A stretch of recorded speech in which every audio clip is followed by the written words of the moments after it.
மகாநதி அடுத்த வர எபிசோடில் பார்த்தீங்கன்னா, இப்போ தான் காவேரி குடும்பத்தில் எல்லா பிரச்சனையும் ஓஞ்சு பார்த்தீங்க அப்படின்னா, அவங்களாம் நிம்மதியாக இருக்காங்க. ஆனால் அடுத்தடுத்து பிரச்சனை வந்துக்கிட்டே இருக்குது.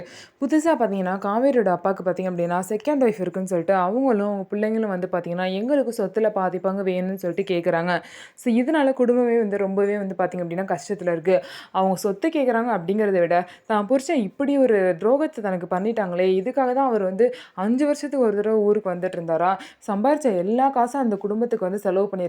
அதனால தான் ஊருக்கு வரதுக்கு கூட காசு இல்லாம அவர் இருந்திருக்காரு அப்படின்னு சொல்லிட்டு, ரொம்பவே பார்த்தீங்க அப்படின்னா கஷ்டப்பட்டு வந்து மனச வந்து ஆத்திக்க ட்ரை பண்றாங்க.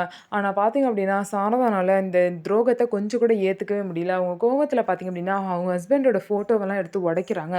உடனே பார்த்தீங்க அப்படின்னா, "ஏம்மா அப்படி பண்றேன்னு சொல்லிட்டு பிள்ளைங்கலாம் தடுக்குறாங்க. உடனே பார்த்தீங்க அப்படின்னா, அவங்களோட அத்தையும் வந்து தடுக்குறாங்க.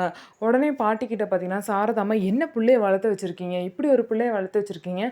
இப்படி துரோகம் பண்ணிட்டாரு. அப்படி என்னமோ பாசம் இருக்க மாரி நடிச்சிட்டுருப்பாரு. ஆனா இன்னொரு குடும்பத்த வச்சுக்கிட்டு பொண்டாட்டிய அங்க உள்ள ஒரு பொண்டாட்டிய கொஞ்சிட்டு இருக்காரா?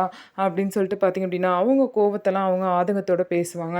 அது மட்டும் இல்லாம சொத்த பார்த்தீங்க அப்படின்னா, அந்த குடும்பத்துக்கு தெரியாம எப்படியாவது ரெஜிஸ்ட்ரேஷன் பண்ணிடணும். காவேரி பேருக்கு மாத்திடணும்னு சொல்லிட்டு ட்ரை பண்றாங்க. ஸோ எப்படி மாத்த போறாங்க? ஸோ காவேரி பேர்ல மாத்திருவாங்களா? இல்ல அதுக்குள்ள அந்த குடும்பம் வந்து பிரச்சனை பண்ணுமா? அப்படின்னு சொல்லிட்டு வெயிட் பண்ணி பார்க்கலாம்.